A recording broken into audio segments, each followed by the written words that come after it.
Try to breathe. Fucking killer, man. Struggling to breathe and suffering from broken bones. On Monday, 70-year-old Erroll Dixon was hospitalised after what should have been a routine police stop. Today he returned to the hospital to find out the extent of his injuries. Errol, I can still see the visible injuries you have. How are you feeling today? In a lot of pain, a bit stress. Still wondering what happened, why did it happen? Supported by his family, Mr. Dixon was told by doctors that he had a broken nose, a fractured cheekbone, damaged eye socket and bruising over his body. Now I know what George Floyd might have felt, because that's how I was feeling. I thought they were going to kill me. Every time I hear that sign, I start trembling. Mr. Dixon's injuries occurred after he was pulled over by the police due to having a broken brake light whilst he drove down Blythe Road in Bromley. Moved me from where I was standing behind my car, wanted to take me in some sort of little bushes, dark little place where no one could see. And I started getting scared, to be honest. I started getting scared. I said, oh, this look like, they want to beat me up now. I'm going to be charged or something's going to happen. You're 70 years old and you've lived in this country over 50 years. Just how many times... I came here when I was 12. How many times have you been pulled over by the police?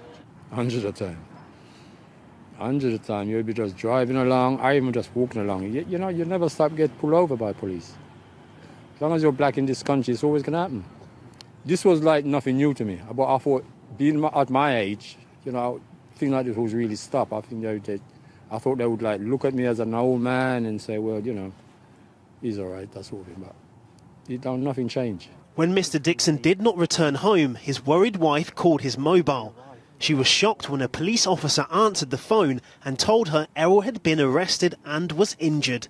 It was just like questions going through because you just stopped him. Why has he got head injuries? I mean, I was shocked. I couldn't really work out how this has happened. Mrs. Dixon told her son to go and find out what was happening to his father. David arrived to witness the police treating Errol's injuries. I actually thought my dad was going to die. Why is that? Due to I know my dad's health issues and his condition. When I saw my dad, the injuries that I saw to his face and his head, it scared me a lot. I thought he was going to die. The Metropolitan Police have issued this statement. They say when Mr. Dixon left his car, he became involved in what they've called a struggle with an officer. They say an officer was hurt and suffered an injury to his eye. Mr. Dixon was then arrested on suspicion of assaulting an emergency worker at the scene. He's been released under investigation. The police watchdog will look at whether the force used in the arrest was proportionate. A year ago, thousands of Londoners marched in support of Black Lives Matter. The Dixons are now fighting their own battle for justice for Errol. Antoine Allen, ITV News.